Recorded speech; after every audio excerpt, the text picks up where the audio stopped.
Xiliwaan Muxumud Cabdi oo kamid ah mudanayaasha baarlamaanka dowlad goboleedka Hirshabeelle ayaa waxa uu ka warbixiyay dhaawacii dhawaan ka soo gaaray magaalada Muqdisho ee caasimadda dalka Soomaaliya isaga oo sheegay inuu la socday wafdigii madaxweynaha dowlad goboleedka Hirshabeelle Maxamed Cabdi Waare. Xiliwaanka ayaa waxa uu sheegay in uu ku geeriyooday qaraxii ka dhacay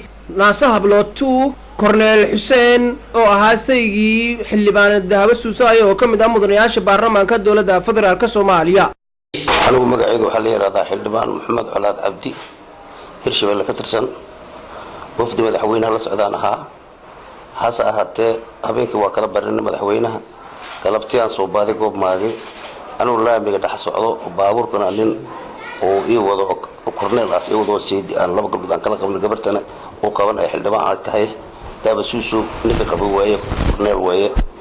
aniga xildhibaankaasna ahaa dhabahan toos ugu soconay waxaan rabnaa xamar weyn in nin joogo oo aniga kanto xildhibaan ah walaalkay ah ee jooga jiif ah hotel Madiina jiif ah rabay inaan kala soo warqaado kadibna aan soo noqdo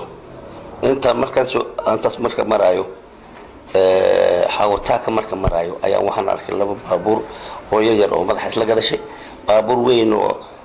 ciid dhagax xataa ma saarihiin oo iska rogaan waan arkayn waa ka istaag warbaar ninka korneelka ay baabuurkan shaki baan ka qabaa dib aan noqono iwaayaha marka dhahin qarax waa dhacay. Maxamed Yaasiin Maadi Maxamed Alfa warbaahinta Juba Shabeelle News magaalada Jowhar.